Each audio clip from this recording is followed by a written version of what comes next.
Come on, Mr. Salazar. Breathe. That's California air. Go east for civilization, Senator. West for air.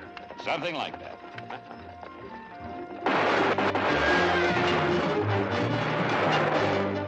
Put it over to the side.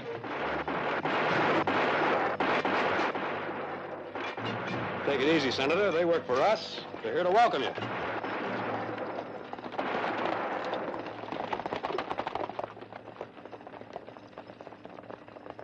Oh, I'm sorry, Senator. I thought you'd be pleased. Oh, Nick, it's not your fault. You see, there's been a threat. A threat on my life. No more surprises, Mr. Barkley, please.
Oh, Judd.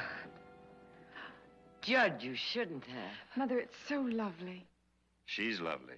Thank you. You know, I was just about to say it's good to be back home. And it's true. I almost feel as though California were my home. Now pour me some of that good California wine. The good California wine we ship back east.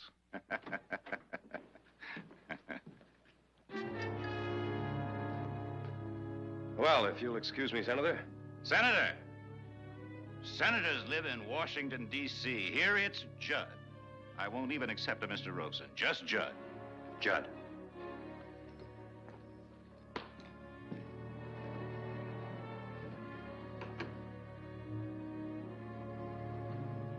Mrs. Barkley, if the senator's room is ready. Oh, of course. You must be very tired after such a long trip.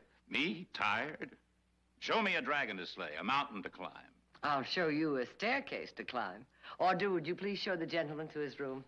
Be a pleasure. Thank you. Mr. Salazar, perhaps you'd like to rest before dinner? Perhaps later. May I speak to you for a moment? Yes. That ranch hand who was just here, what's his name? Oh, Walt Tompkins or Thompson or something like that. I'm afraid something like that isn't good enough. I'd appreciate if you'd find out everything you can about him and about every other worker on the ranch. Well, may I ask why? Please understand.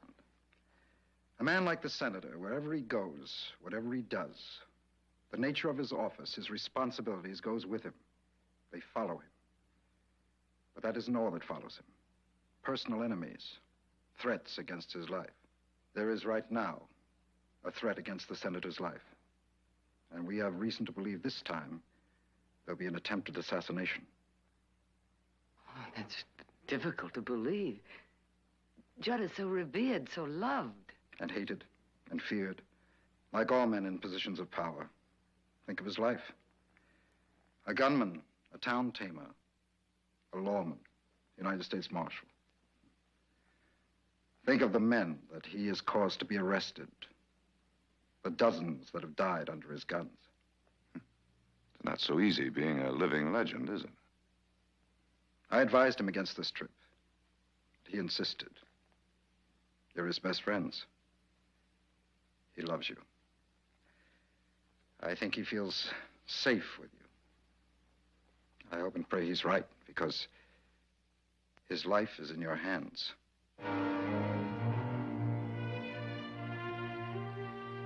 Now, if you will show me to my room. Certainly.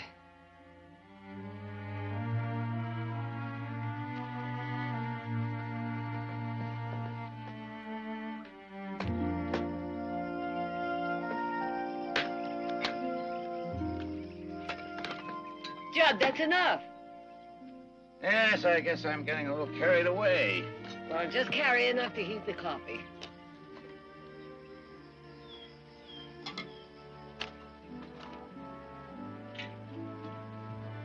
There we are.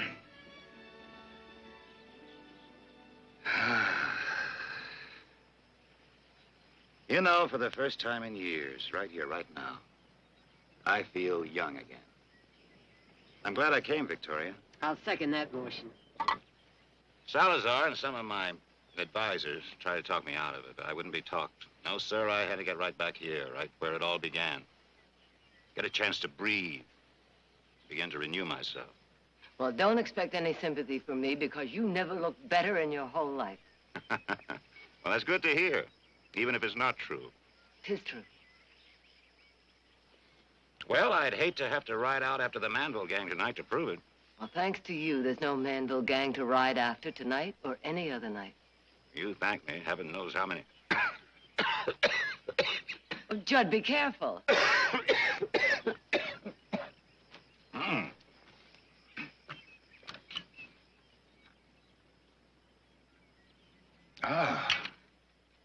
If I had choked, my enemies would award you the Medal of Honor, and that chicken bone would be enshrined in the National Archives.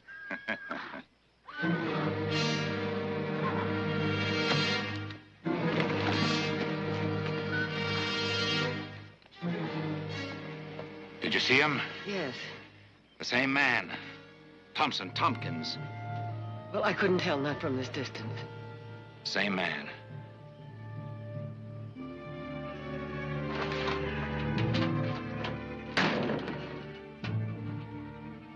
Evening, Walt.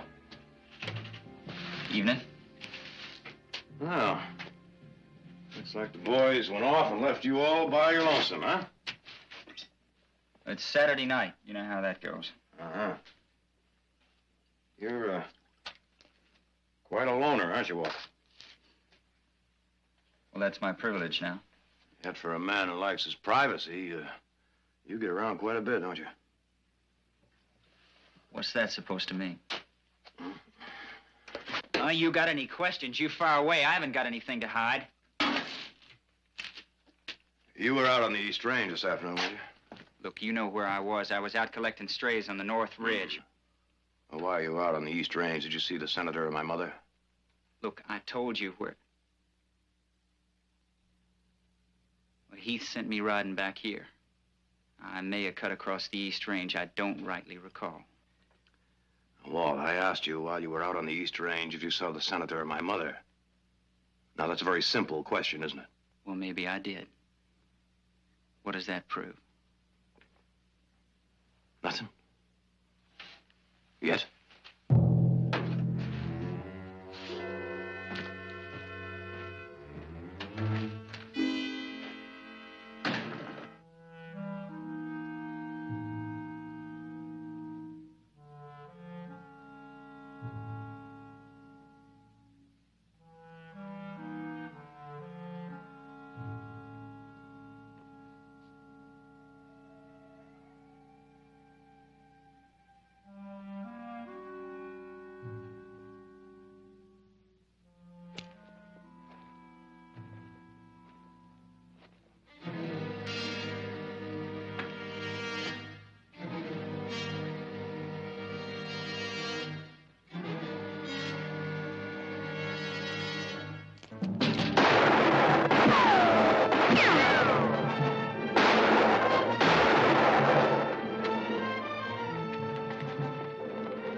Down there. Started climbing up, heard me coming, and ran off. I'll check the bunkhouse, see if anyone's missing. That won't be necessary, Jared. It's that same man, Tompkins. I saw him riding out. At least now we know for sure. We'll leave in the morning. No. He's only one of them. There may be many more. In Washington, we're protected. I say we're staying. No assassin is going to drive me out. We're staying.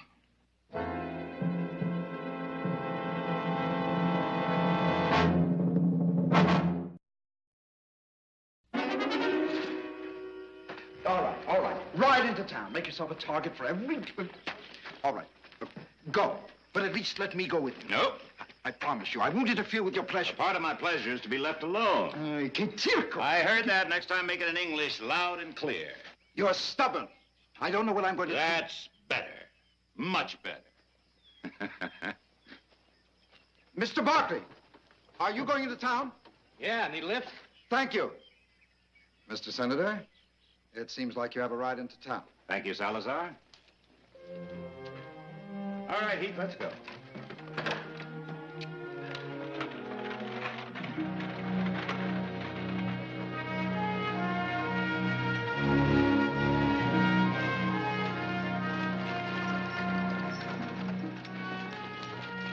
Take about an hour to load the wagon.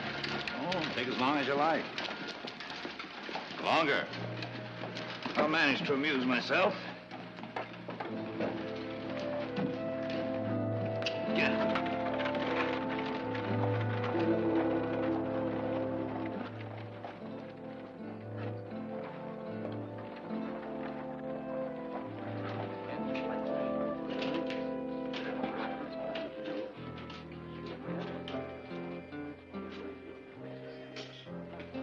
Whiskey.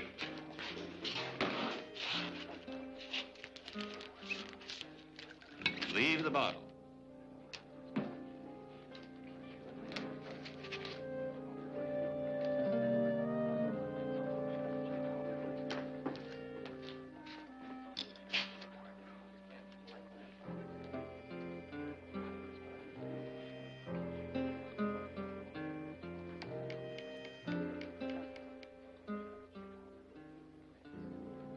Look, pull up a chair or take a walk. I don't like spectators. Not unless they look like Pearl here.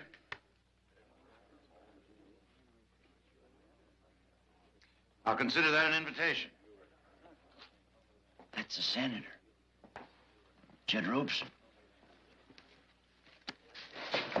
Name of the game is 5-card stud.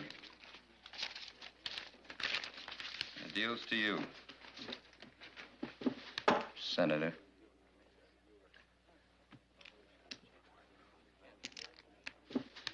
Table stakes.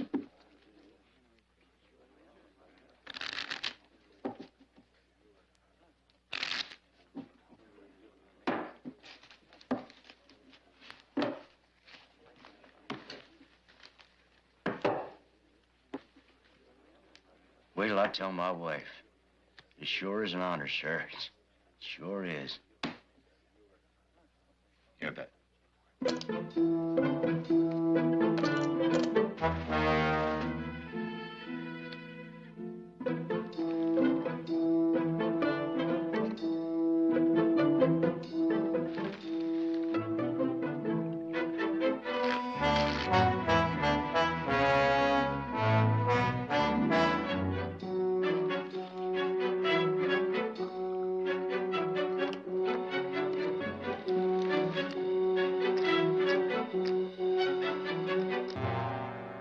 You're 15. And I raise 100. You've been going for that inside straight all day. Looks like you finally filled it, eh, Senator? Shut up and play.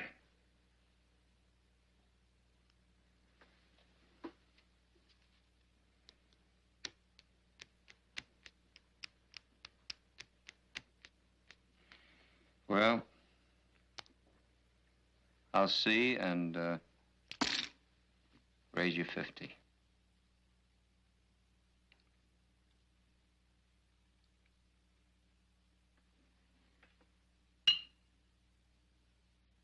Honey, would you get me a refill on this? Yes, Senator. Plenty of time, Senator. Plenty of time. Your little inside straight looking right down the throat of my full house. I know what I'm looking at. It doesn't look like a full house to me. For that matter, that doesn't look like any straight to me. But, we wouldn't try to bluff each other now, would we? Would we? Dude. Dude. You're from the East, aren't you? Are all gamblers from the East called dude? See to you. I know what it is to me.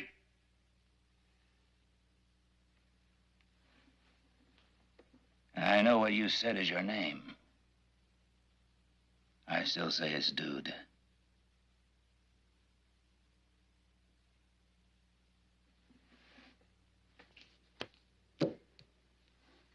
Call.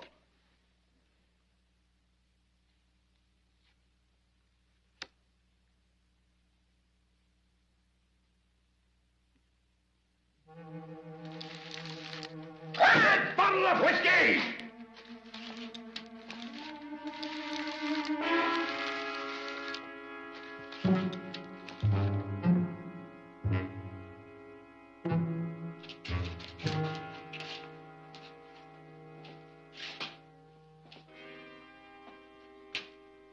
You. You. What's your name? Your name. You talking to me, mister?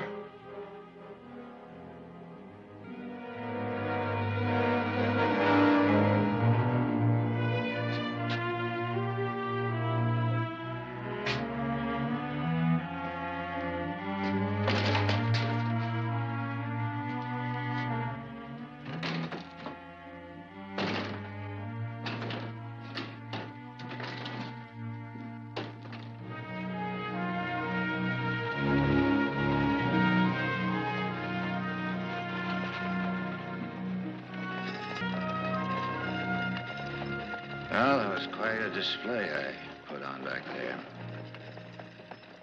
Challenging a blind man. Well, you've been under a lot of pressure, Senator. Oh, I guess so. Acting like a fool who sees ghosts all around him. Blind man. It was said of Judd Robeson that he could ride out, shoot out, fight out, drink any 6 men north or south of the Mason-Dixon line. I'm not ashamed of what I was, what I did, what I had to do. I'm not ashamed. It's time to put guns aside. There's more important things to do now. I'm a senator. A United States senator.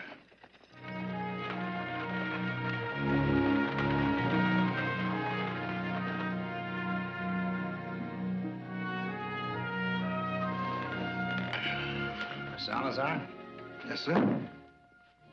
I played poker and lost to a man who says his name is Frank Keller. Yes, sir? What was his name?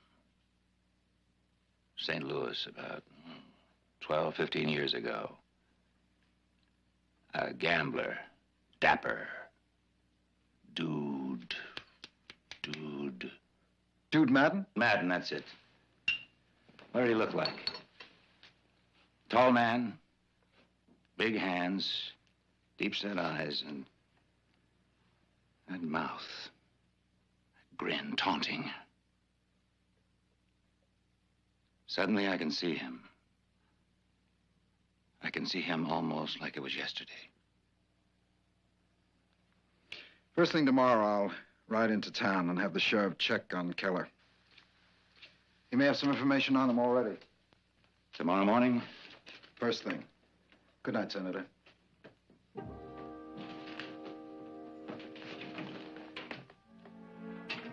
Maybe too late.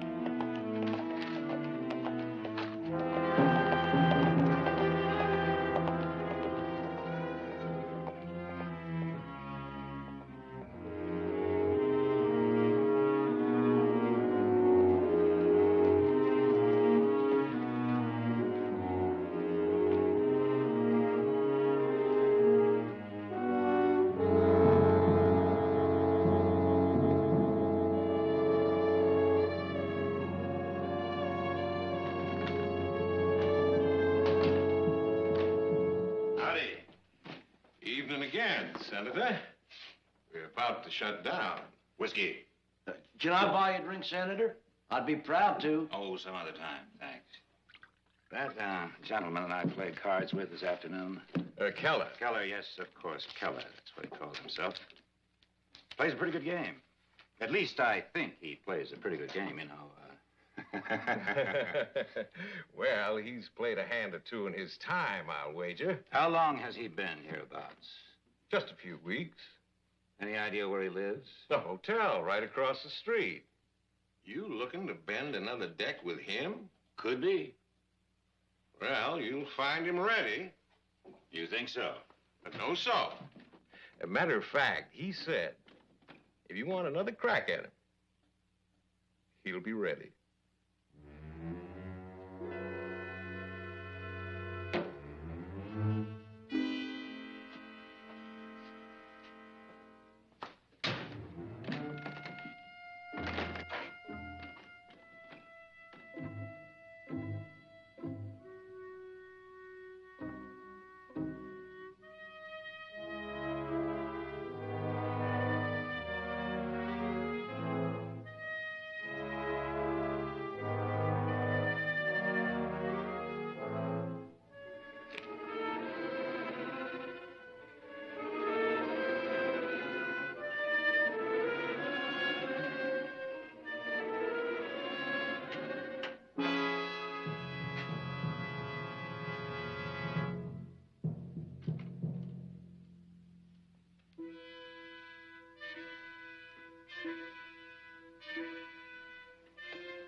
Anyway, the minute Senator Robeson come in the saloon tonight, I knew there was a shooting in the air.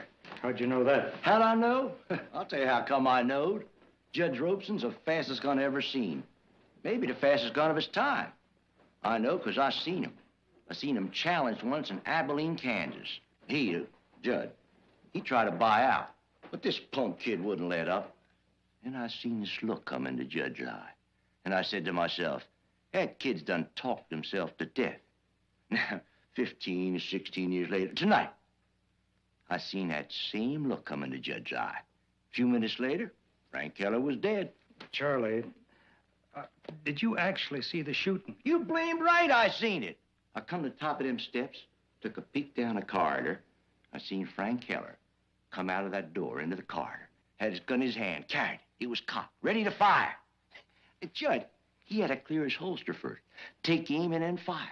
But he did it, you get it? He did it all before Frank Keller got off a shot. Not one shot. It was the most fantastical thing I ever seen. Oh, he's the best.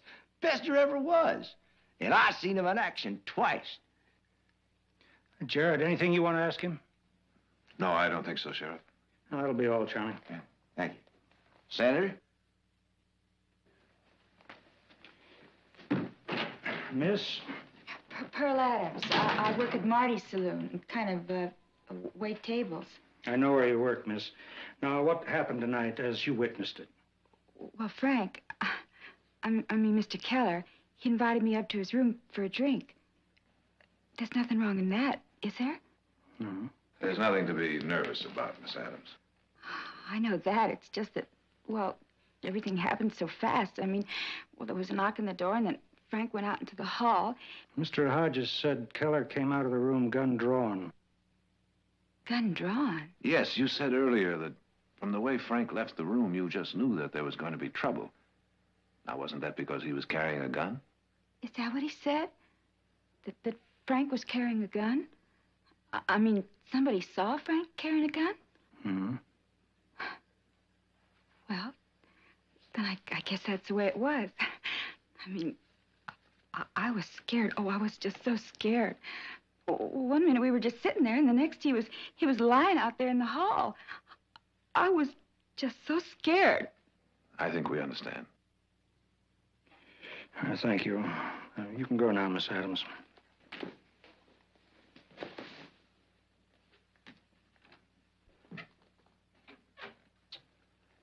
I'm sorry to have to get you out of bed, Jared, but I felt the need of a good lawyer and a good friend. You qualify on both counts. I don't think you'll be needing a lawyer, Senator. We have an eyewitness account of what happened. And for the time being, that'll have to suffice. Oh, Mr. Salazar, I can answer a few questions. Not until you've checked with Washington, sir. These matters concern not only you personally, but perhaps the national security. All right, gentlemen, I say this, and it'll have to do for now. Unless Washington absolutely forbids it, there will be a public inquest. Oh, I'm sure that won't be necessary, Senator. I insist on it.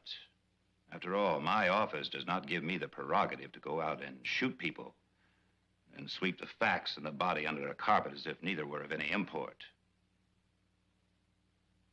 A human being is dead.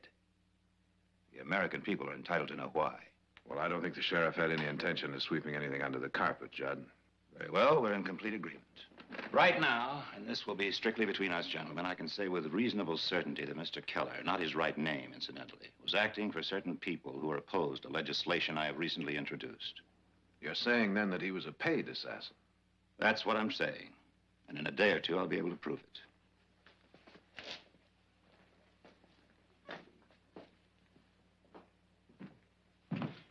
Sir, if somebody's out to kill you, they may have hired more than one man. Oh, they have. Two for certain. Jared, that ranch hand, whatever he calls himself. Walt Tompkins, Sheriff. I'll have one of my deputies right back with you, Senator. Well, thank you, Sheriff. I don't think that'll be necessary. One assassination attempt an evening is all we can expect. I don't believe there'll be any more trouble. Oh, good night. And it's been a pleasure meeting you, sir. Well, under the circumstances, I wish I could say the same thing. You're a good man. The country needs more like you. Well, thank you, sir. Sheriff, I asked you to check out all people with criminal records. Oh, I have some of that information over in my office, Mr. Salazar, if you'd care to look at it.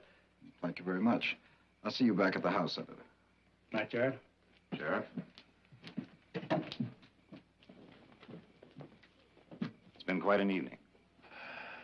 That it has. We'll see the sun come up on the way back.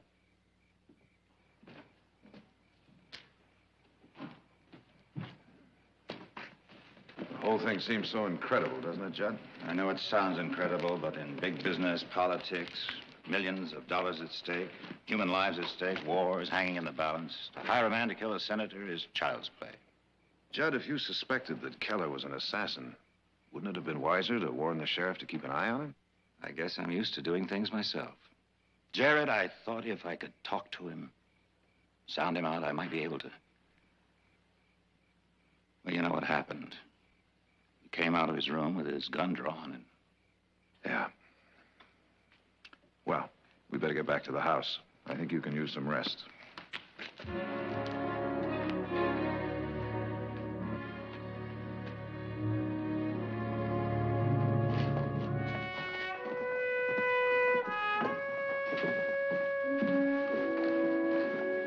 Miss.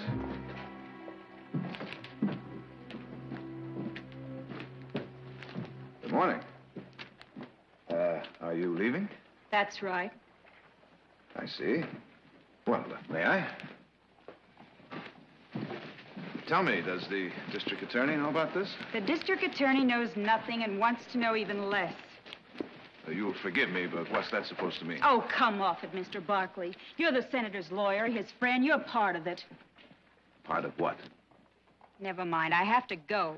Just a minute, young lady. I ask you a question, and I'd like an answer. Part of what?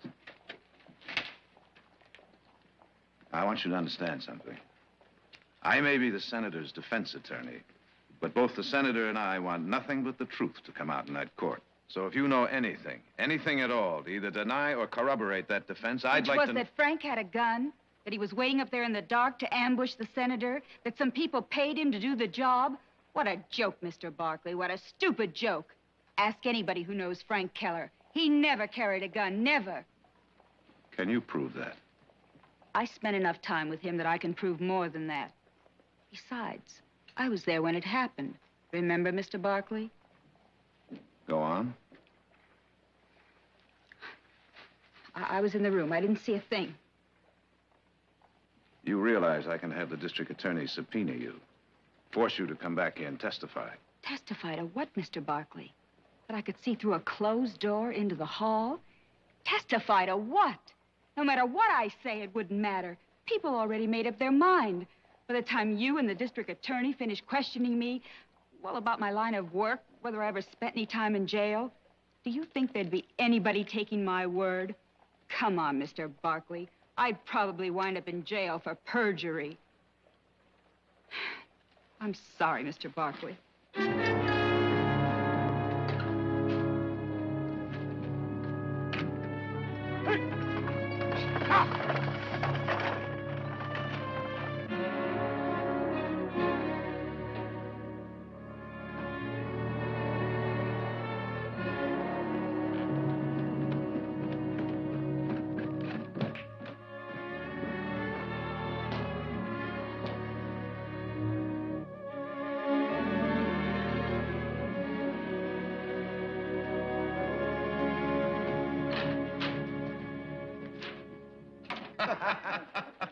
Well, you know the whole story, Counselor. In fact, by now, everyone in the entire state knows the whole story. Kind of makes you feel good, doesn't it, Hodges? Getting your name in the newspaper?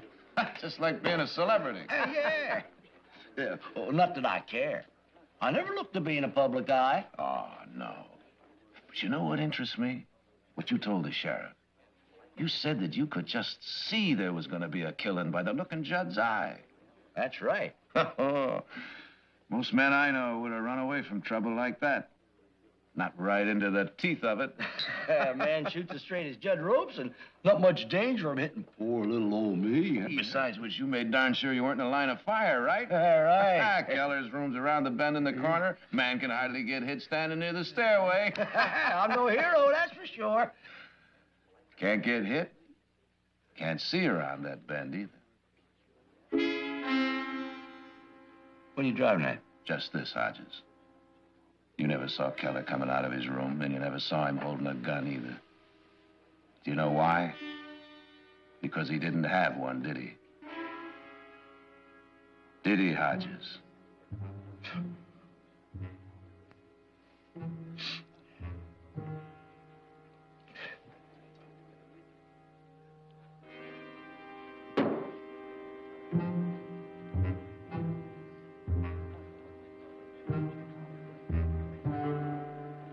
I promise you a complete investigation of the mineral rights in this area will be undertaken. That's fine. Close it off with a form ending. Thank you for your interest in better government, etc., etc. Oh. Sorry, Jared, but some of these letters have to be taken care of. I understand. That's if I can stay awake that long. You know, your mother took me for a ride today and really put me through my paces. Don't be so sober, Jared. Keller's girl is, by your own admission, a lady of slightly ill repute. That's true. But what about our eyewitness, Hodges? Hodges, I never put much faith in his testimony from the first. He's a publicity seeker. I know the type well. He couldn't possibly have seen Keller's gun. But I saw it. All right, Judd. Let's put aside what Hodges said, what the girl said. How am I to prove that there was a gun? Oh, Jared. Before the sheriff got there, how many people? Guests of the hotel, townspeople, could have picked up that gun. A souvenir. Something to leave the grandchildren. That's possible. Let's say for the moment even probable. It still doesn't change the fact that the girl said Keller never carried... While we're at it, let's get one thing straight. His name was not Keller. I'm afraid it was, Judd. He was checked out thoroughly. He was born Frank Donald Keller, and he died Frank Keller. He was an orphan.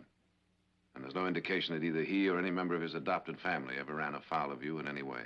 I was sure, absolutely certain, somewhere along the line, that man had a personal grudge against me. His eyes, the way he moved, Reminded me of Duke Madden. Right, Salazar? That's right. Bet your life that's right. Now listen to me, Jared Barkley, and listen good. I don't care what you found out with your checking. It wasn't I who did the checking, Judd. It was the district attorney. Well, you tell the district attorney to check his facts again, because I'll bet my intuition against his facts any day in the week and twice on Sunday. And with Salazar on top of the package, well, that man can remember whether somebody I arrested in Whitewater, Texas in 1855 had a wart on his nose. And if he had one, whether it was on the tip or on the side. Neither. It happened to be in the middle of his forehead. I think I'll turn in. Jed, can I see you a minute? Excuse me, Judd. You better get some sleep yourself, Jared. Because tonight it sounded like my lawyer's trying to get me hung.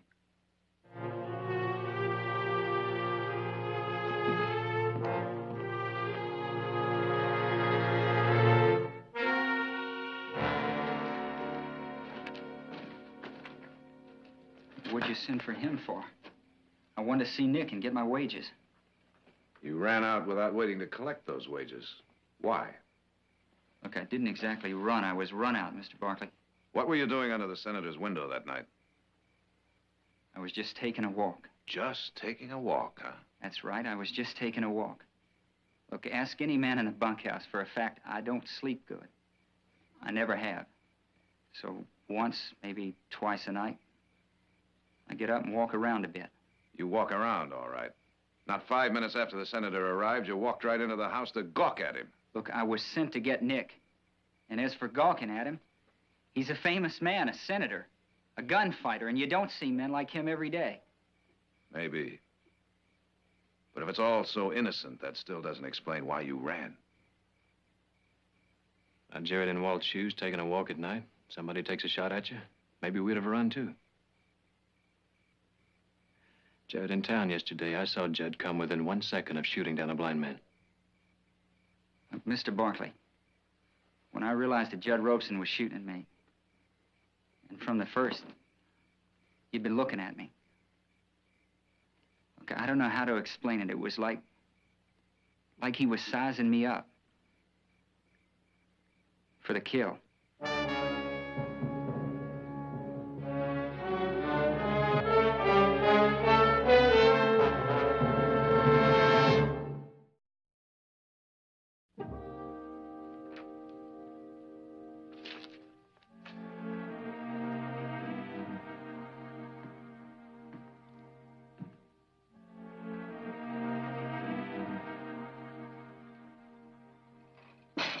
I thought you'd like some coffee. You working on the senator's case? There's some cold beef. Would you like a sandwich? Jared? Oh, I'm sorry, honey. I was 1,000 miles away. I brought you some coffee. Thanks. Jared, what's wrong? You've been in here all day, and if you don't shave pretty soon, You know something, honey? Those pretty blue eyes of yours see a lot more than I thought. you want to talk about it? Not just yet. If and when. I may just take you up on that. Thanks for the coffee. Good evening. Excuse me. I hope I'm not disturbing you. Not a bit. Care for some coffee? Thank you. A drink? A drop or two of sherry, if you have it. I think that can be arranged. I hope you haven't been laboring over the impending inquest. As a matter of fact, I was just preparing some notes. Purely academic, but what sort of a case were you preparing? Why academic? The senator, that is, received a telegram from Washington this afternoon. I'm afraid that it's going to be impossible for us to remain here for the proceedings. I see. What you're telling me is that you've simply decided to cancel the inquest.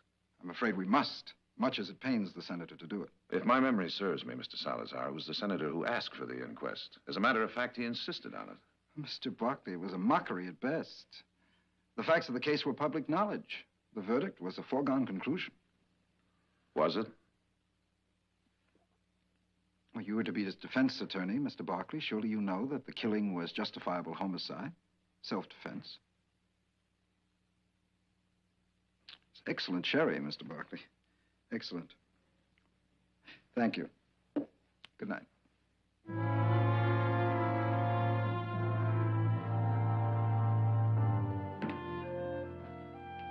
Well, you're down early. I'm riding into town to see the district attorney. At this hour of the morning, what's wrong? You heard what happened about the inquest? Well, I know Judd's been called back to Washington. Suddenly, unexpectedly called back to Washington. And so, much to his regret, forced to cancel the inquest. I'm going to ask the district attorney to insist that he stay and face that inquest. I don't understand. Why? Mother, when Judd asked me to defend him, I had to find out certain things.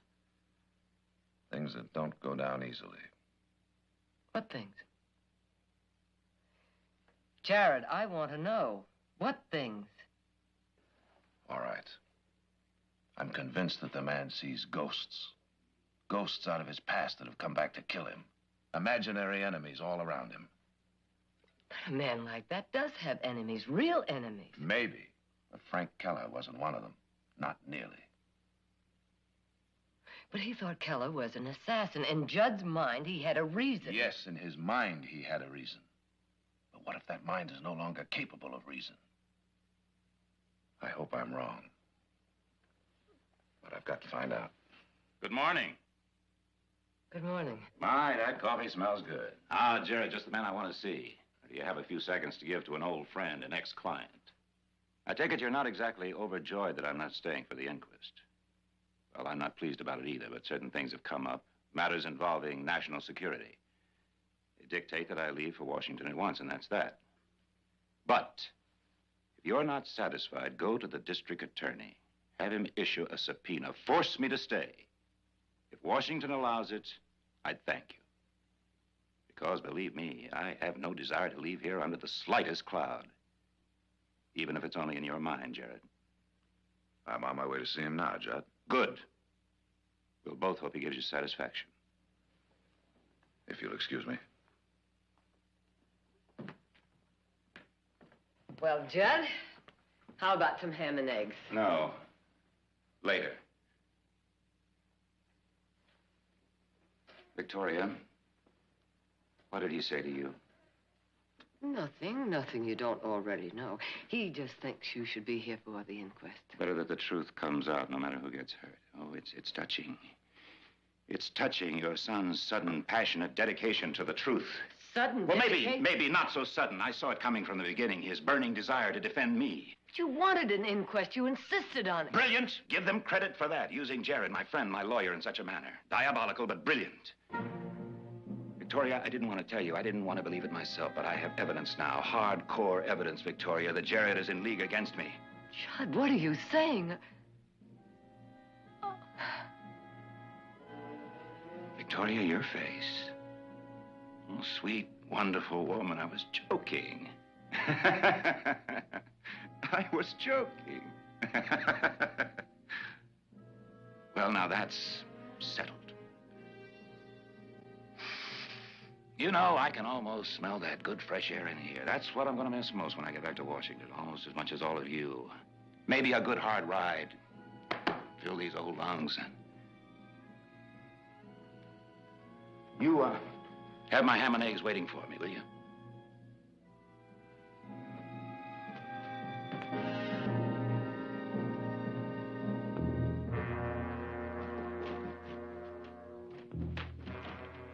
Oh, Mr. Senator. Mr. Senator. You can finish packing. I'm going out for some air. Oh, but I... Some fresh air, Mr. Salazar. If you don't mind. Of course not, Mr. Senator.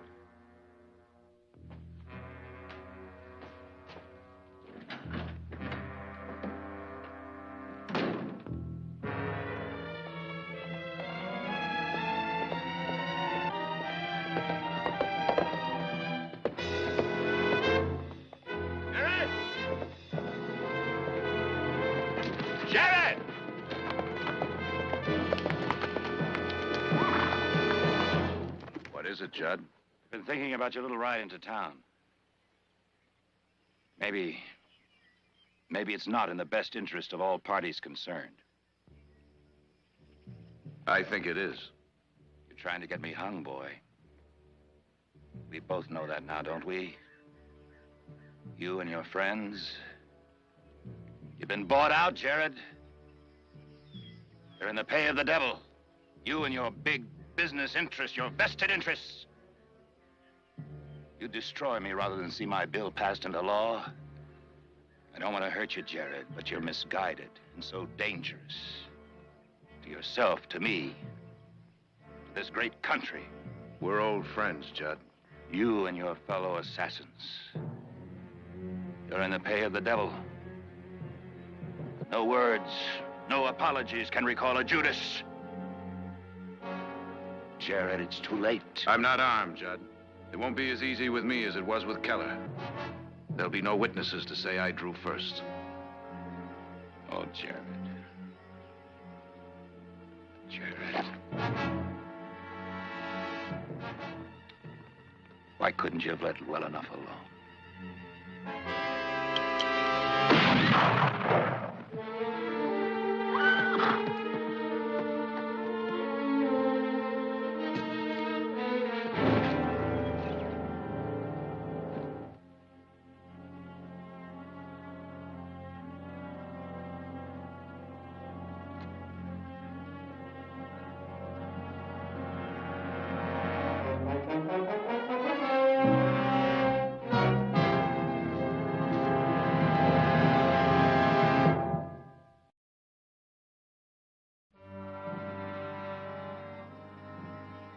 I swear to you, I never believed it would come to this.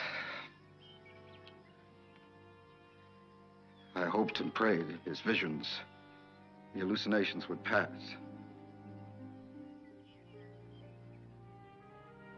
He was a great man. How does one believe that such a man has fallen?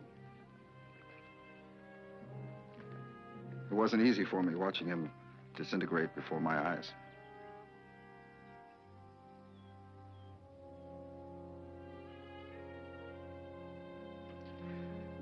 What are you going to say to them?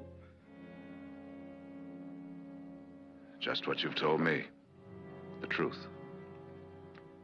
What I've said to you, Mr. Barkley, and what I'll say to the world are two different things. As far as I'm concerned, he was killed by one of his many enemies. Murdered by an unknown assassin. What do we gain by telling the truth? What do we gain by destroying the legend? Perhaps nothing. But we have no choice, do we? Mr. Barkley, I spent the best part of my life with him. Being with him, protecting him, it was the meaning of my life. You can't protect him anymore. He's dead. But not his legend. His legend, Mr. Salazar? Is it really that fragile that it can't bear the weight of truth? He was a great man. Do a few wrong moments in a great man's life wash away its entire meaning, everything that he was? I can't believe that. But that's a judgment we'll have to leave to history. I'll have no part in rewriting that history.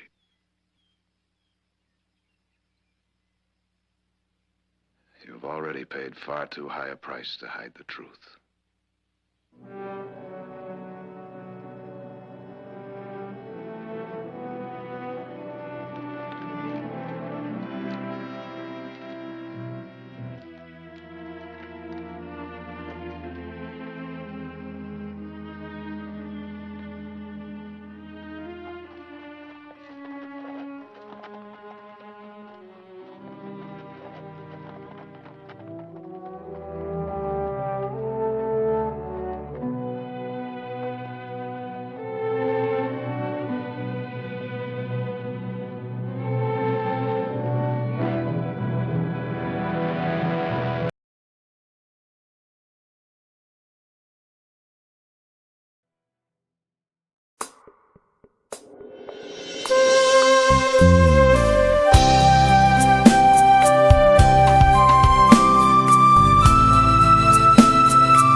I have never had such pain.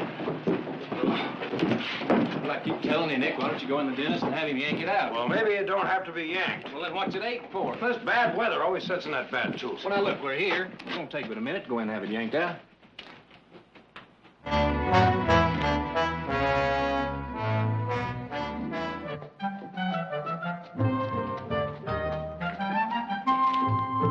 Now, where are you going? I'm going over here to get some toothache medicine.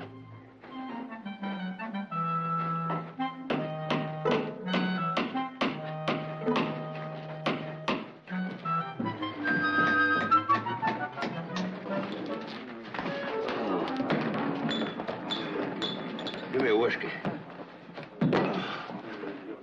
Oh.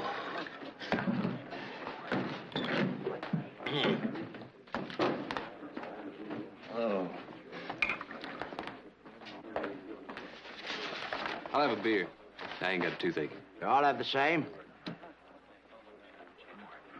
How's it feel? Well, now that the whiskey's got it numb, won't you go have it yanked? You won't feel a thing. Yeah, you gentlemen look in the prime of life and physical fortitude. Now, how'd you like to earn an easy $5? Doing what? Practicing the manly art of self-defense. Test your strength, improve your skill. Jack Kilbane versus Sam Driscoll, the Boston Terrier. There. Which one are you? Oh, me neither. Terence O'Rafferty, manager and trainer of Jack Kilbane, who once stepped into the ring with the immortal John L. Sullivan. Really? Yes, gents. The fight of the century, sponsored by the Stockton Club at $50 a ticket. Jack Kilbane versus Sam Driscoll, bare-knuckle fight to the finish. Oh, it'll be the biggest private boxing match ever held west of the Mississippi. Marcus of Queenberry rules, that's no gouging or biting or kicking, eh? Now, are there any men among you that would like to earn $5 as a sparring partner? And the first man that stays 3 rounds with Jack Kilbane wins this here gold piece. Eh?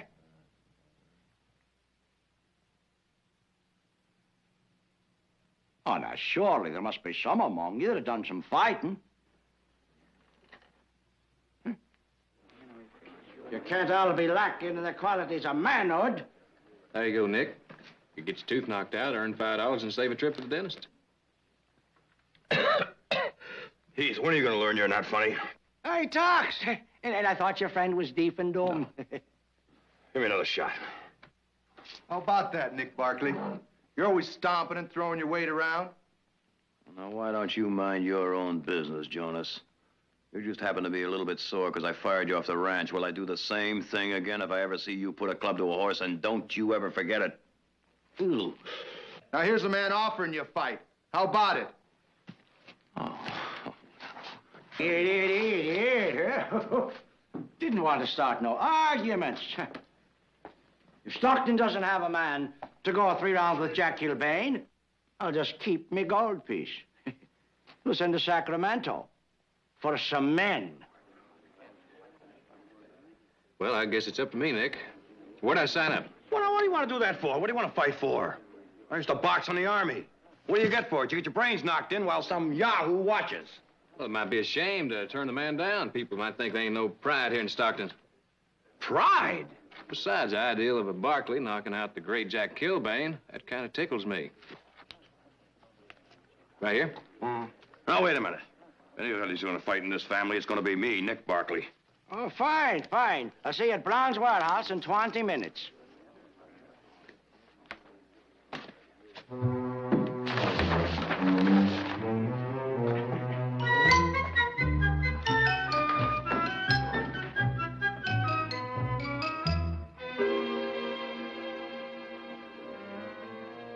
It's gone. It's gone! It's gone!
Nick, I was just having fun. I tricked you into this. Now, let's get out of here. I signed up.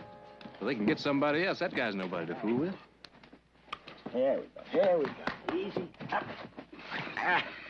Well, thank you very much, my friend. But I'm afraid you don't win the $5. It's 3 rounds you got to stay. 3. Let's go. All right, Mr. Barkley, you're next. Now, let's see what you can do. Well, he hits pretty hard. I may not be able to be much competition. You wouldn't be trying to back out on me now, would you? I mean, no. Nick, you don't have to prove anything. Use your head. Can't use my head. Marcus of Queensberry rules you can't butt a man. Can't use my head.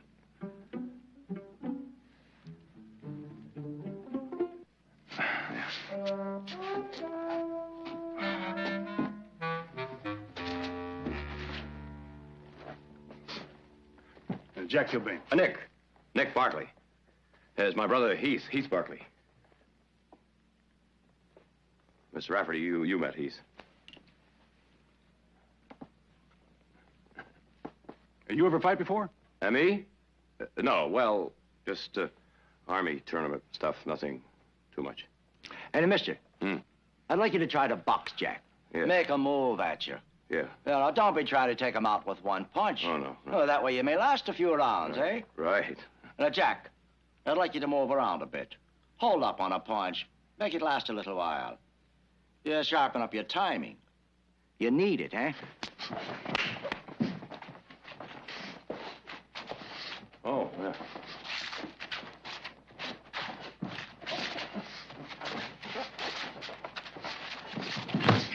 Oh, that's pretty good punching, cowboy. I get even better.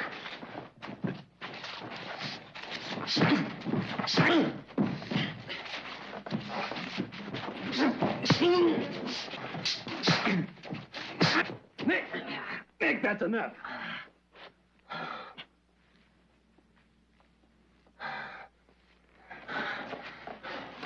Now you're gonna come to me. You better get the seat of your pants ready then, cowboy, because you're gonna be sitting down. Come on. Now, isn't that enough? You stay out of this, Heath. Oh, Kilbane. I'm gonna get you with one of these if it's the last thing I do.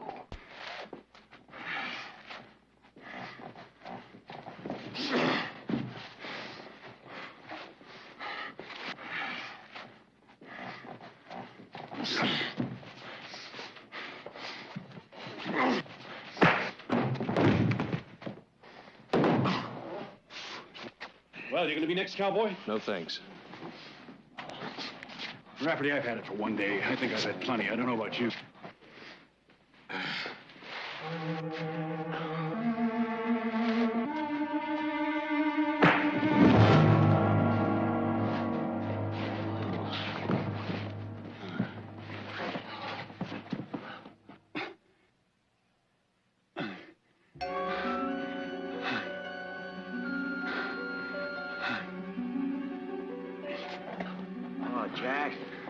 Jack, boy, lay down. Lay down. Maybe I'll have a little more respect for Stockton cowboys, huh, Kilbane? Take it easy. It was a fluke. I knew this would happen. I knew it. Those 2 fights with Sam Driscoll. Got pounded bad. Get out of the way, will you? No, take it easy, Jack. Just take it easy.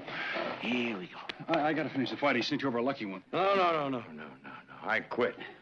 Besides, you had me out on my feet. No, don't worry about me, cowboy. Just hit my bad side. Turn out the lights for a minute. He'll go away. I don't want to intrude in your business, mister, but I think he better be checked by a doctor. Right. Me? Yeah, you. I've been fighting since I was 15 years old. Oh, watch it. Hey. Yeah. Now, we're going down to see Dr. Morar. He's just down the street, and I don't want any nose. Okay. Now, Heath, you get back to the ranch. I'll be there as soon as I see he's all right. Right.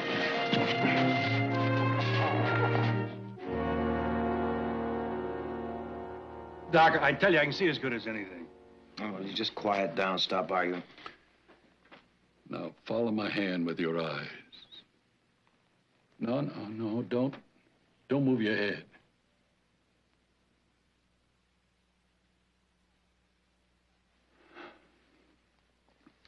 How much has he been hit on that side? Who knows? Chuck's had over 100 fights. Could always take a punch. No, I don't know. What do you mean you don't know, Rafferty? I'm thinking of Sam Driscoll. He could hurt you bad. You never saw the day. Now, let me explain what has happened. A blood clot is very probably formed and is causing pressure there inside your head. Well, how come I feel okay, then? Well, listen, I could go out there right now and... Shut up! Who's the doctor here, him or you? I know how I feel. If it's a blood clot, there's every chance it'll go away and you'll be as good as ever. But I'm telling you this, if you ever fight and get hit there, that blood clot can move, not dissolve. And you'll be dead.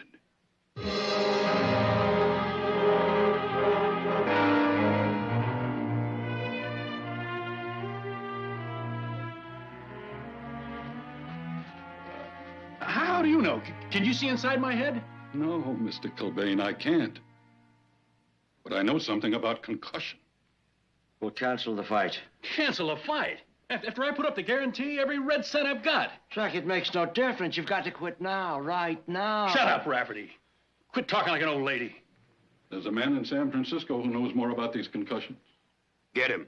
Oh, wait a minute. I got no money to pay for any doctor from San Francisco. I'll pay for it. Get him. In a pig's eye, you will. I pay my own bills. Now, get out of the way. Chuck, you've got to listen. Look, I know we're broke, but quitting's better than putting your life on the line. Think of marrying Johnny. I'm fighting Sam Driscoll. And you're fighting him alone. I'm taking the next train back to New York. I'll have no part of you getting yourself killed. Okay, Rafferty. Go ahead. Go ahead. Go walk out on me. I don't need you.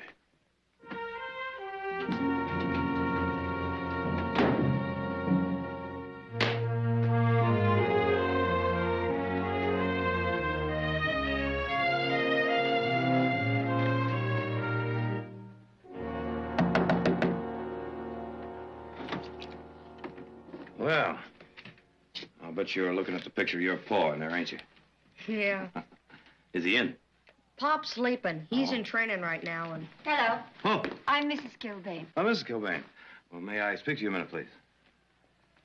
I'm Nick Barkley. I'm the man responsible for your husband being hurt this afternoon. Hurt? Yes. He didn't tell me anything. Oh, I see. Well, won't you come in? Johnny, I want you to take this downstairs and get a newspaper for your father for when he wakes up. All right, Mom.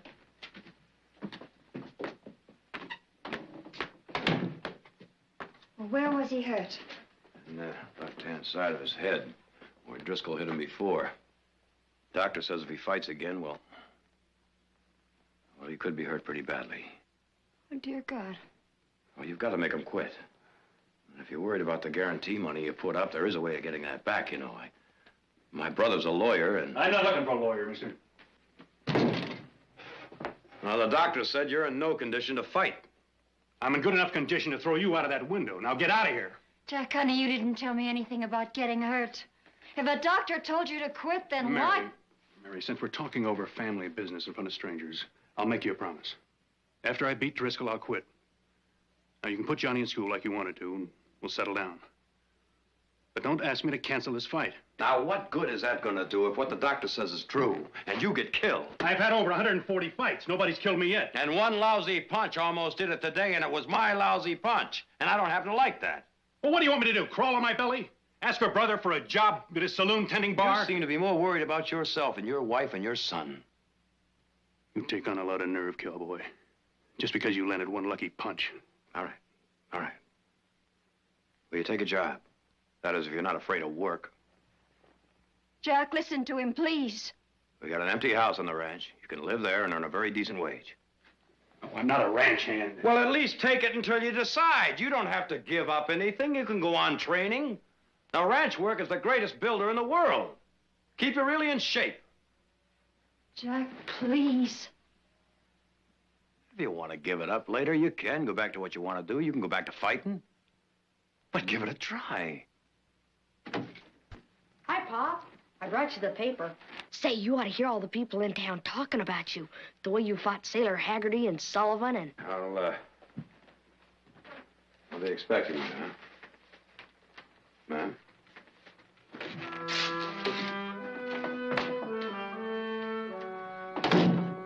What's going on, Pop?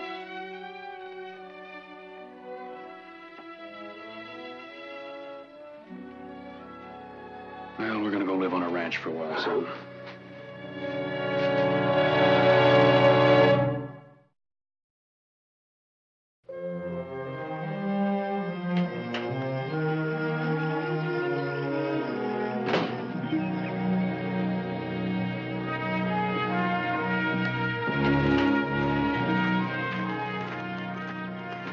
Gilbane, why don't you step up on your horse? We gotta pull some cattle out of the hills, all right? All right. Gilbane. Gilbane. You might have a little more luck if you try the other side here. This side over here. Whoa.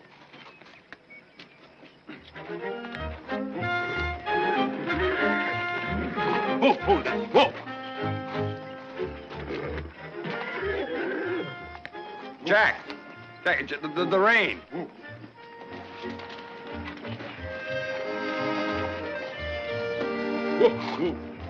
Jack, wait a minute. Hold it. Wait a minute. I'll give your horse to Hank here. Let him put him up. You go on over to the blacksmith shop, see if he needs some help. I think he does. All right? Right over there.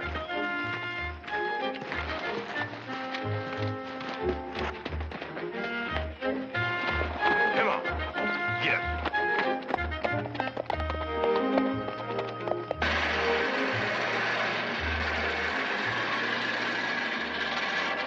Did you ever shoe a horse?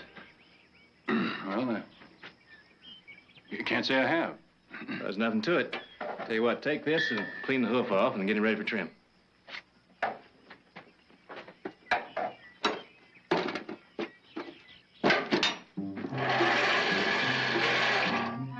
Go ahead.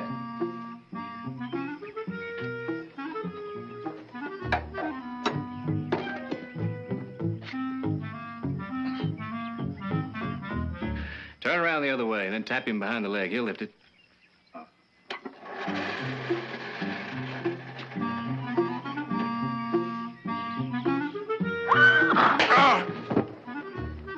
Hey, you all right? Yeah, I'm fine. Next time I may tap him on the nose.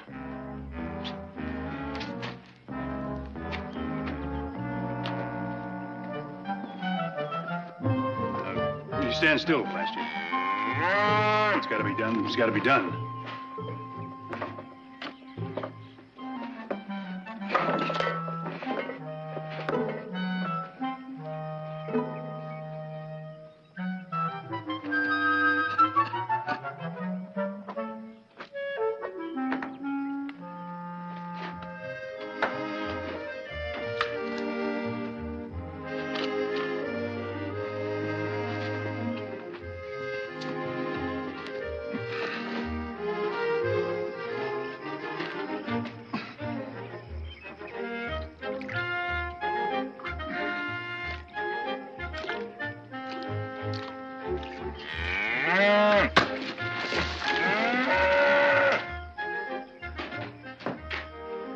I'm sorry, Jack. I should have told you you have to hobble a cow before you milk her. Well, I'm not a milkmaid, Nick Barkley, nor a farmhand. I'm a fighter. No, wait a minute. There's no reason to get upset. Cows are like some fighters, you know. You got to outwit them. Now, you're not going to let a cow beat Jack Gilbane, now, are you? Not without a good fight.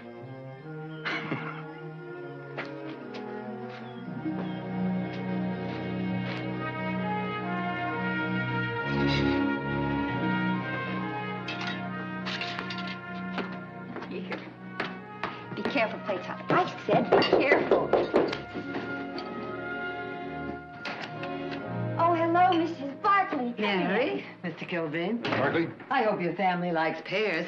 Our trees were loaded this year. Do you know we put up almost 100 quarts? Oh, that's very kind of you, but I don't have any fruit jars. Let me bring you some. Oh, thank you. We don't need it, Mrs. Barkley. I mean, you've made one small mistake. We're not charity cases. Jack, please. Well, I mean, living in this house rent-free is bad enough, but if it's pears Mary's after, she can wait till after the fight and buy them. Oh, Mr. Kilbane, you don't understand what neighbors mean to each other and what they do for each other in this part of the country, but perhaps you haven't lived out here long enough.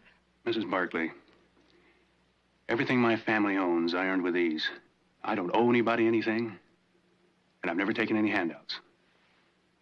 And I'm not about to change. Well, I'm sorry if I offended you. Mary?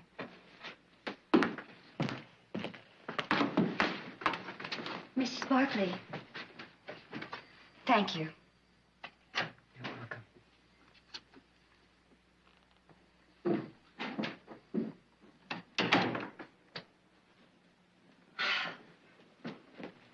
Jack, how can you be so bullheaded?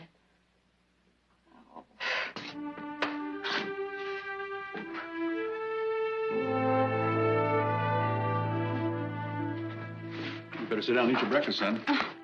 You too.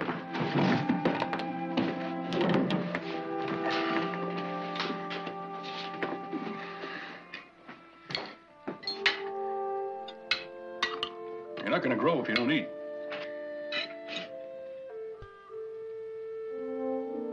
You're not sick, are you? Johnny? What's the matter with you? Pop, how come you hang around here doing ranch work?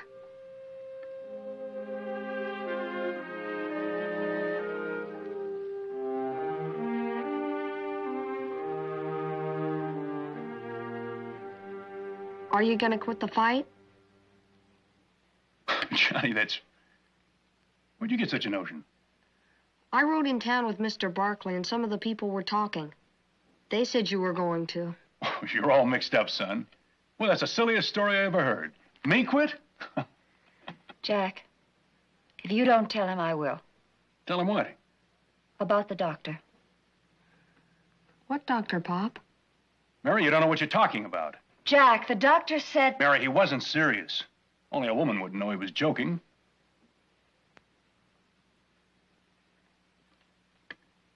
Pop, is there something wrong? Oh, no. The doctor said something about my head, but he was kidding. As a matter of fact, I'm in such good shape, he was going to put a bet on me himself. Now, you eat your breakfast.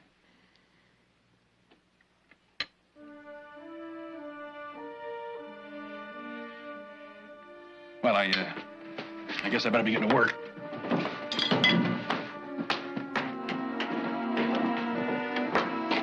Jack, you're lying.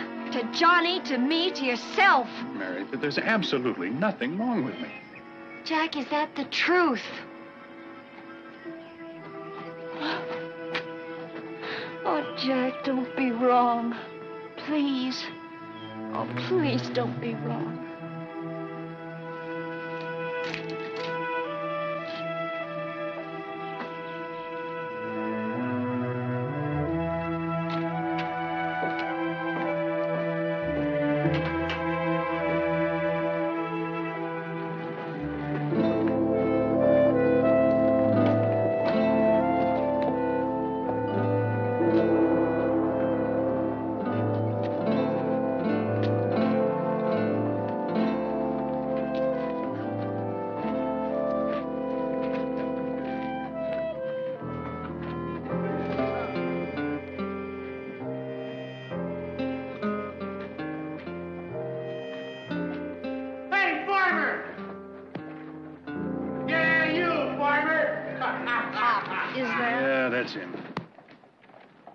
Well, look at that. Kilbane got himself a job loading wagons. What are they paying you, 2 bits a day?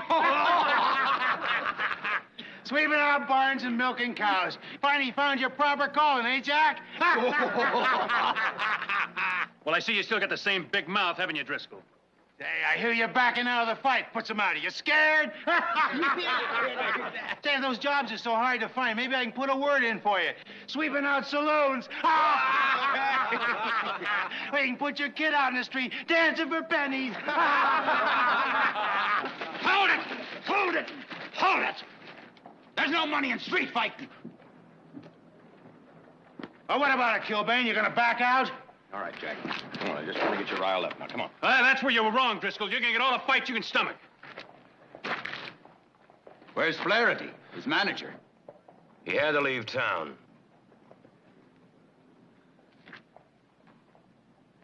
Come on, everybody! The drinks are on me!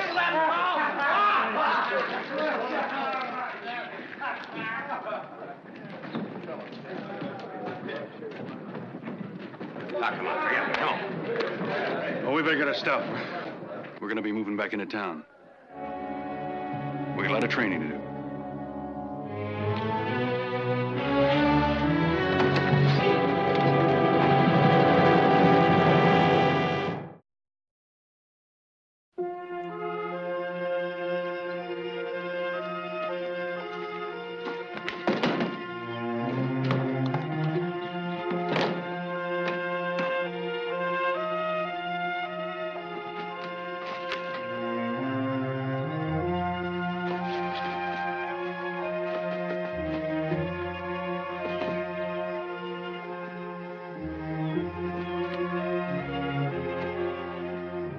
What are you doing? What would you do if a man called you a liar? Try me and find out. You're a liar. You said you weren't hurt. Yet you didn't see the handle of this fork. Matter of fact, you can't see anything from that side now, can you? Get out of here with your tricks, will you? I got a fight to train for. Jack, if there was a chance to get out of this, would you take it? Out of what? Don't play dumb with me. You're not in this thing to win. You're in this to get your guarantee money back. Because you don't have the train fare to send your wife and boy back to New York. I'm fighting because I'm a fighter. All right.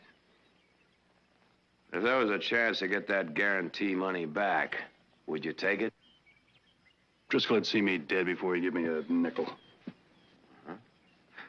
Well, what about widow's money for Mary, in case that blood clot all of a sudden decides to break loose? Get out of here. You got nothing to say to me. All right, all right. One way to get that guarantee money back is that someone shows up in that ring, right? Yeah, that's right. All right. I'll fight Sam Driscoll. You? Yeah, me. You don't belong in the same ring with him, cowboy. More than you do. You still got that blind side. Well, just don't worry about me, eh? Come on, get in the buggy, son.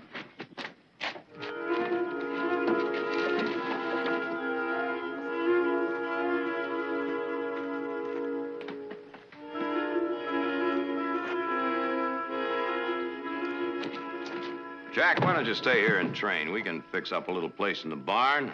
Besides, your wife Mary and your son here, they like the house pretty well, don't they? Keep your favors and get out of my way. Now, wait a minute. You need a manager, you need someone to train with, and I'll do it for Rafferty's 10%, all right? You? Fight manager? Mm-hmm. Oh, now, come on. I've followed the fight game since I was, well, as small as this one here. And, oh, besides, where else could you find such a great sparring partner, huh? Huh? Well?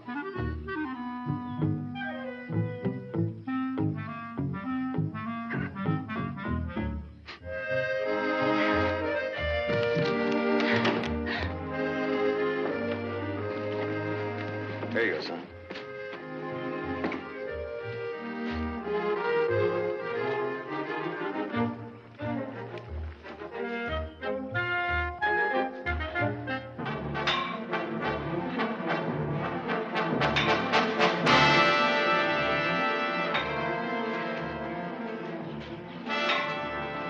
Jack, not too much of those weights. I don't want you tying yourself up. That's fine with me.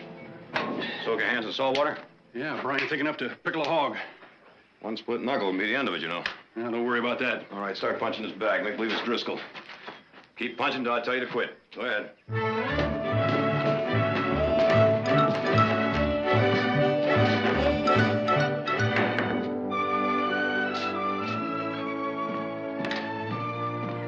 Want a break, stranger?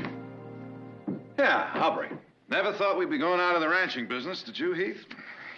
You lose a good foreman, things are bound to go right downhill. I mean, like if he gets interested in other things so that the south pasture well doesn't get dug out and the busted fencing stays busted? Yeah.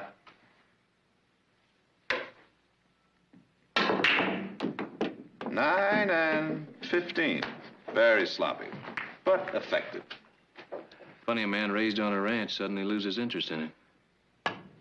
Yeah, you'd think managing a ranch would be enough managing for any man. Very funny, boys. So I'm going into the prize fight business. Well, now, don't you think for 1 minute that I can't handle this ranch, too. And I wouldn't worry too much about Kilbane, either. His doctor is getting him an instrument that can tell whether the blood clot is still there. Nick, we're not worried about the ranch or Kilbane. We're worried about you, Nick. Maybe you're getting in too deep. And if something happens to Kilbane, you're going to blame yourself. Anyway, all we're trying to tell you is that no matter how deep you get, we're in it with you all the way. Well, now, why didn't you say that before? We just did. Step aside.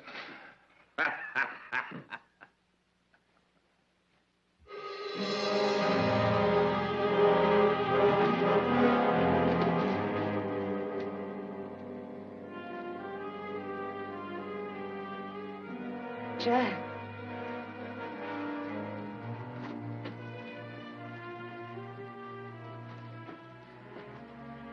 What were you doing? Reflexes. I was seeing if I was dropping my shoulder or carrying my chin too high. Why were you moving your hand in front of your face? Well, I told you, Mary, reflexes. Is that all? Honey, Nick's waiting to take me to the Jack, fight. I don't want you to fight Driscoll. Mary, I told you, it's for you and Johnny. It's the last time. I don't want you taking chances with your life. You tell Nick to call the fight off. Don't ask that. I am asking it. And if you don't, I'm going to take Johnny and go to my sister's in Sacramento. Mary, I mean it. Mary, I haven't got time to argue. But you'll see. I'll take Driscoll inside of 5 rounds. Jack, you know I love you. Then you'll stay? No.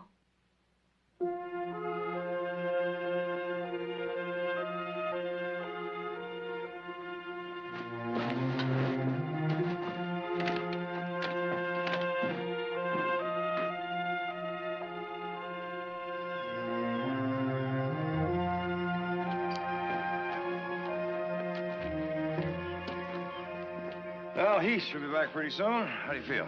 Oh, I feel fine. Well, you couldn't be sharper than right now. Just remember, keep that left up. Protect that blind spot, huh? I won't forget. Tell me something. How smart would you say Driscoll was? Driscoll? Mm-hmm. Well, he's dumber than I am. How do you mean? He'd kick his grandmother upstairs. Well, now, if he thought you had a cut, a bruise, or a weak spot, would he go after it? Like a shark smelling blood. Huh. Now, where do you think you could take a pounding the best? The rib cage, huh? All right, now let's just give him a target. I got some stuff in the barn I use for horses that'll raise the most convincing black and blue mark you ever saw. You're a smart cowboy. You might even make a fight manager. Be right back.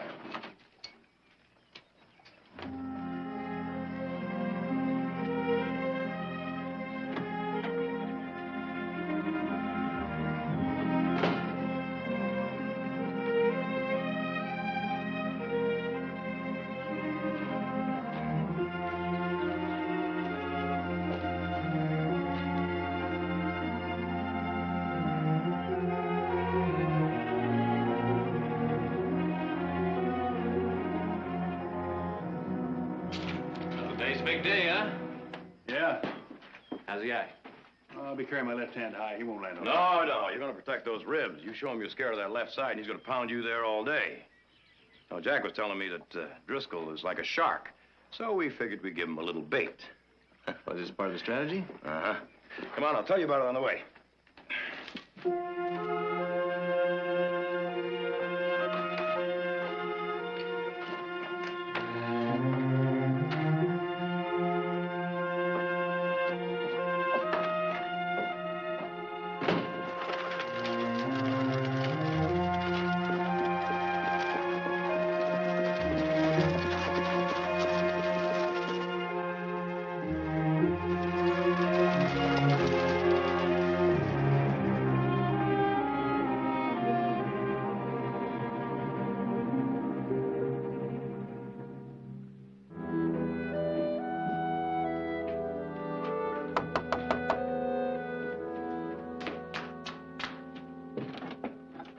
Oh, Mary, how nice. Hello, Mrs. Barkley.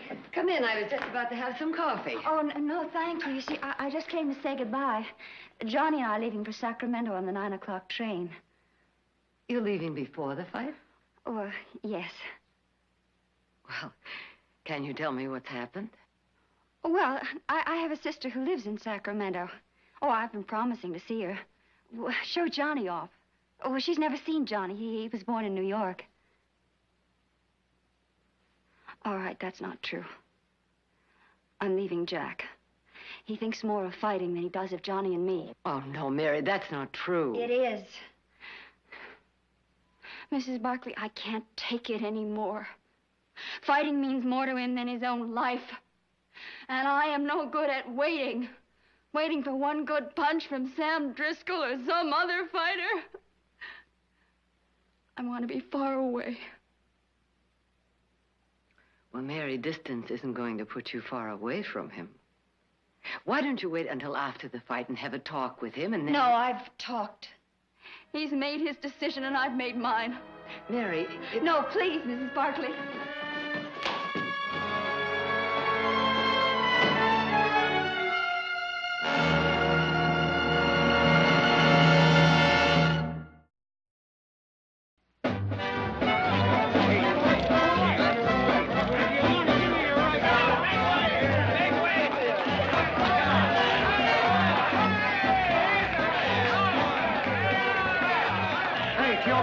I saw your wife at the train station. Looks like she got sense enough to leave a loser.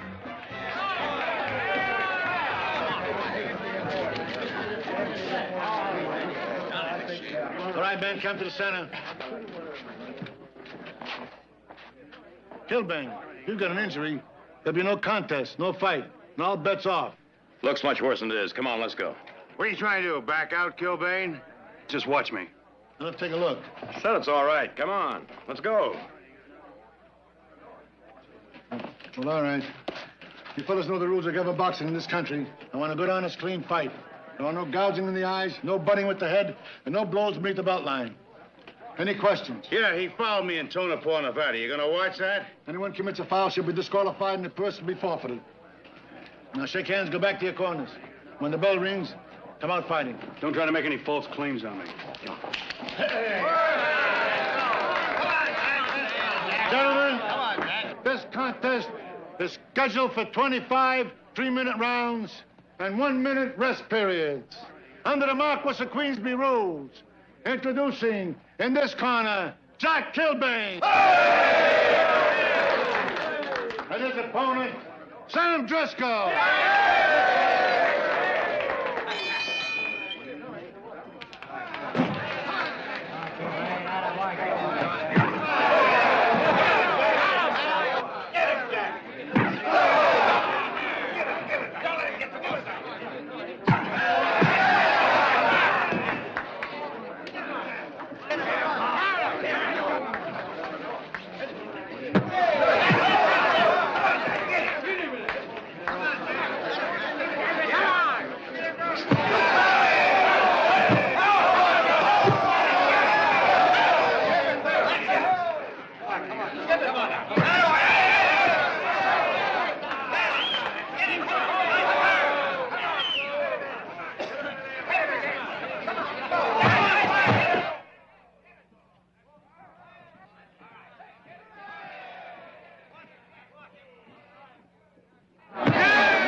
Jack, it's all over.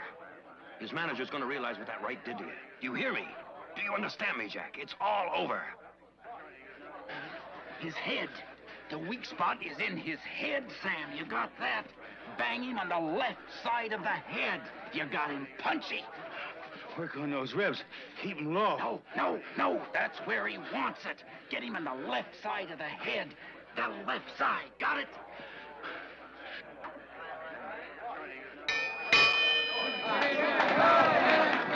I'm throwing in the towel.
Sometimes it's difficult being a woman.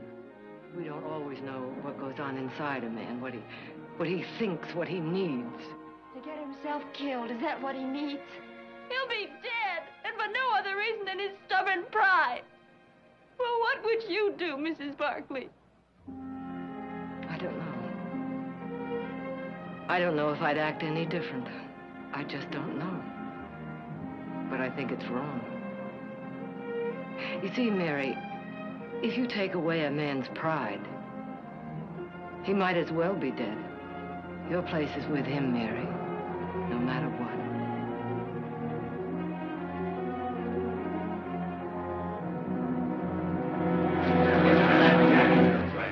Jack, listen to me. Every time he throws a right at your blind side, he tips it. He steps out and back with his right foot. Now, Heath and I will tell you when to throw your right, because we'll see it coming. All right, now. When we say now, you step back and let go with the right. You got that now? Have you got it?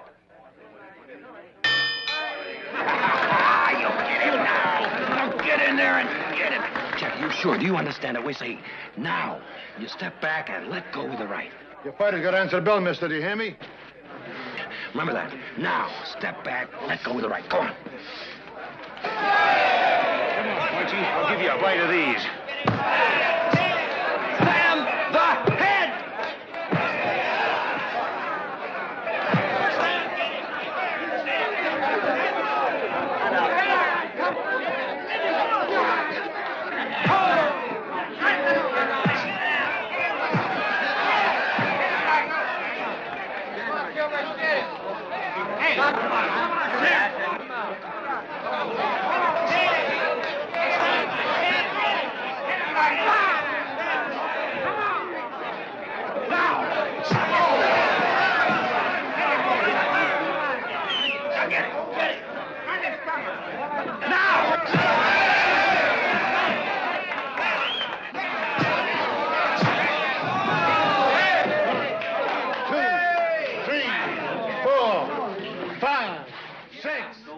Slam the head!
Glad you came back, Mary.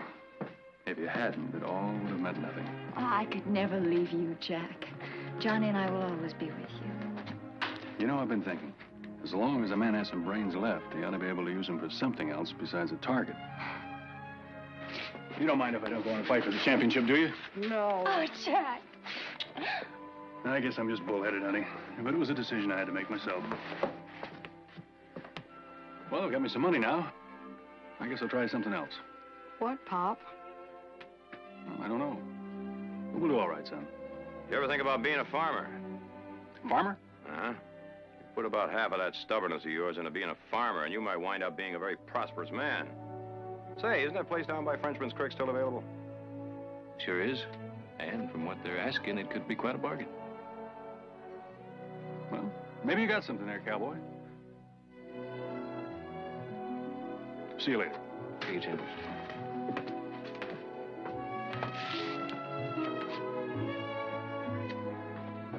Oh.